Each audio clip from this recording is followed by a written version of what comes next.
This is Tone's Tone. I'm Tone. I have a question. If you are president visiting China, what kind of food do you think you will be served? Hot pot? Spicy Sichuan food? Dim sum? Nope. You are most likely to get 淮扬蟹本狮子头、松鼠桂鱼佛跳墙文思豆腐轮椅虾仁香烧北京烤鸭 and etc. Most of the dishes you have probably never heard of. So, why are these dishes on the table? Because China's state banquet mostly featured Huaiyang Cuisine. Traditionally and historically, China has four major cuisines: Lu, Yue, Chuan, and Huaiyang. But why is Huaiyang? If you are hosting a state banquet with leaders from around the world, what do you think you need to watch out for? First, no strong smells like garlic. Because they are still diplomatic meetings after dinner, imagine a whole room full of presidents all smelling not good. Second, easy to digest.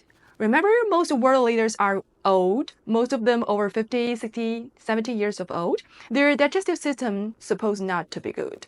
Third, cultural meaning and high-level craftsmanship. It's not just about eating, it's about showcasing Chinese cuisine art. Fourth, no waste, no extravagance. Things like shark fins, definitely not allowed. Sustainability and responsibility matter. Fifth, no spicy, unless specifically asked. I know only Asian people really like chili heat. Sixth, no animal organs unless specifically asked. It seems like only Chinese people really love eating animal organs. Some people may ask why the other three cuisines, Lu, Yue, Chuan, cannot meet these requirements. Some people may also ask, some videos talk about 8 major cuisines, some local dishes, blah blah blah, why these dishes cannot appear on China's state banquet tables. Let me clear it up. What is cuisine system? China is a huge country, and yes, we have tons of local dishes, but not every local style of cooking qualifies as a cuisine system. To be a true cuisine, it has to meet 3 strict standards. First, it must have over 1,000 years of history and have influenced a large region, even have been served as imperial cuisine. Second, it needs a complete and refined cooking system with its own methods, ingredients, flavors, and dish menu. Third, it must carry cultural weight. In China, eating isn't just about filling your stomach. It's about meaning, communication, articulation, symbolism, philosophy. The cuisine should reflect that. So let me introduce these 4 cuisines one by one, and you will know why it's Huaiyang Cuisine. Lu cuisine is the oldest of the 4 major Chinese cuisines. It is all the way back to the Shang Dynasty, 3,000 years ago, and it became popular during the Warring States period. The flavor is savory, but this flavor comes from the soy sauce, and the Lu cuisine like to use the grain Chinese onions. The style is bold, dignified, and extravagant. That's why Lu cuisine was served in the imperial courts for centuries. Lu refers to today's Shandong province, the birthplace of Confucius. Confucius was the founder of Confucianism. His influence on Chinese culture is like what Jesus, Socrates, and Plato mean to the West. But Confucius lived in the same era as the Buddha. Since Lu cuisine originated in Confucius' hometown and was popular during his lifetime, its cultural significance speaks for itself. So it's no exaggeration to say that Lu cuisine is the foundation and the starting point of Chinese tradition cuisines. And since it was once as imperial cuisine, certainly its technique and a variety of dishes are incredibly rich and well developed. But as I mentioned, Lu cuisine is extravagant and like using onions. It's dignified though not dedicated. And Lu cuisine is not popular now, even in China. Chuan Cuisine becomes very popular internationally these years. I'm pretty sure that most of you have tried some Sichuan food at a Chinese restaurant whenever you are in the world. But there is something you might not know. Authentic Sichuan food isn't actually about being spicy. It's about being numbing, like your lips lose all sensation. And the tingling feeling comes from Sichuan pepper, not chili peppers. In fact, Chili peppers didn't even arrive in China until the late Ming Dynasty. That is about 400 years ago. But Chuan cuisine started way earlier, back in the Warring States period, over 2,000 years ago. So when Sichuan cuisine was invented, China didn't have chili peppers yet. So what you are eating today is new Chuan cuisine. It evolved after chili peppers were introduced, and yes, it's also been around for centuries.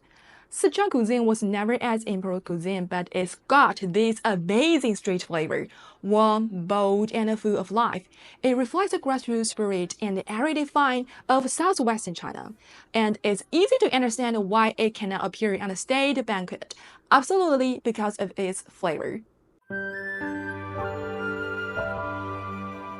Yue Cuisine, aka Cantonese cuisine, alongside Chuan Cuisine, is probably the other most iconic Chinese cuisine internationally, like dim sum. Yue Cuisine started to take shape about the Tang and Song dynasties, roughly 1,000 years ago. Its biggest feature is freshness.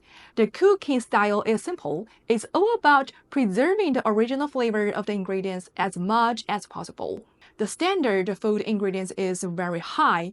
Yue Cuisine also emphasizes health and balance, food as nourishment. That actually aligns really well with modern ideas of nutrition, which helps explain why it's so easy for people around the world to appreciate. Yue actually refers to Guangdong province.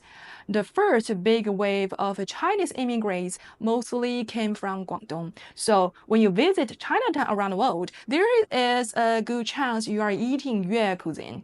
Besides dim sum, Yue cuisine is known for its seafood and rich soup, and dim sum is more than food. It's a lifestyle. It's a social ritual. People start eating dim sum early in the morning, young people finish and head to work or school, and elderly people might just take their time and enjoy it all day.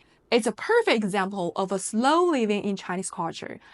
But as I mentioned, the style of Yue cuisine emphasizes simplicity, and it often includes some unusual weird ingredients, so it's not really suitable for a state banquet. And finally, the real star of the Chinese banquet, Huaiyang cuisine. Among China's four major cuisines, Huaiyang is the most delicate, refined, and technique-driven. It dates back to the Sui and Tang dynasties over 1,000 years ago. Huaiyang cuisine is often called literati cuisine because the Huaiyang region was home to many scholars and intellectuals. What makes Huaiyang food special is its ability to turn simple ingredients into something elegant. The flavors are light but various. It rarely uses strong spices, and it definitely avoids anything too weird.